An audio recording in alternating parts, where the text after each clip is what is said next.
Sí, bé, nosaltres avui portem l'aprovació inicial de les ordenances fiscals seguint la línia que ja iniciarem l'any passat i seguint la línia política i econòmica que tenim prevista en aquesta legislatura. D'una banda, entenem que algú prefereix parlar en la ràdio que en aquest plenari, però n'hi ha que ser valent per a fer el que nosaltres hem fet en el FEM, que és reduir una bonificació que simplement era populista i electoral, perquè basada en cap criteri econòmic i només que en un criteri electoral. Evidentment, nosaltres seguim reduint la bonificació de la tassa del FEM, perquè la tassa del FEM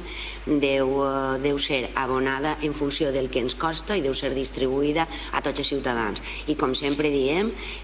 les persones que tenen dificultats per a pagar qualsevol tipus de taxa tenen l'accés a serveis socials del nostre Ajuntament i tenen altre tipus de bonificacions, però el que no es pot fer és bonificar la tassa del FEM per a tots per igual i, evidentment, un any més i complint amb el criteri polític d'aquest equip de govern, reduïm aquesta bonificació.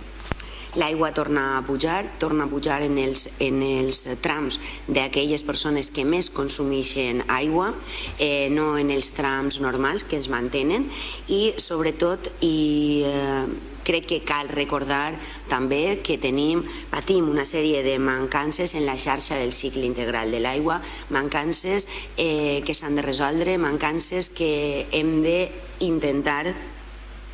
pagar en càrrec a aquests nous ingressos. Gastem en aquests moments més arreglant i desfent del que ingressem. I això bàsicament no és un i tu més, sinó és un fet objectiu, tangible i mesurable de la desatenció que ha tingut la xarxa de l'aigua potable a la nostra ciutat. Crec que nosaltres també en aquest punt som valents per assumir no solament aquest increment de la taxa de l'aigua, com he dit,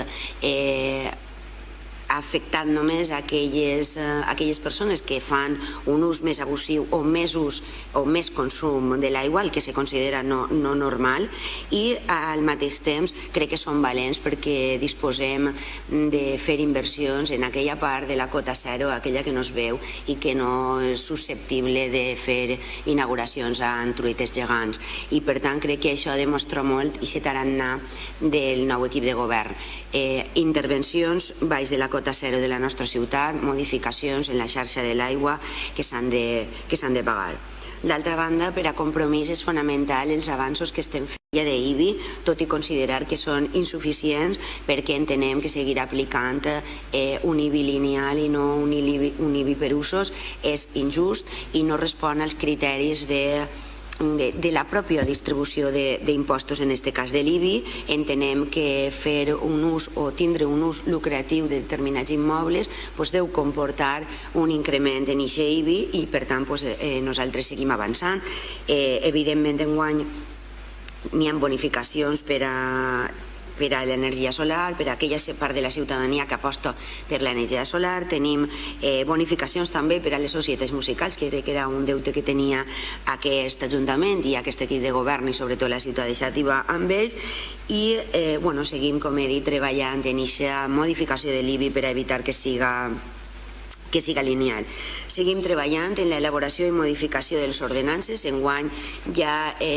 no solament per adequar-les a la realitat i sobretot per eliminar la discrecionalitat. És el cas, per exemple, de l'ordenança de l'ocupació de la via pública i introduïm unes novetats que també formen part de la nostra manera d'entendre la política, que és bonificar totes aquelles activitats culturals i adreçades a xiquets, en aquest cas bonificant tots aquells circs que no tinguen animals. Crec que és un canvi en la mentalitat, crec que és un canvi en la manera de fer política i des de Compromís pensem que tant les ordenances fiscals com el pressupost que portarem al proper plenari suposen marcar la línia política d'un equip de govern que ha deixat de banda la discrecionalitat, que ha deixat de banda l'abús en la despesa i que ha optat per el rigor i la serietat en els comptes públics.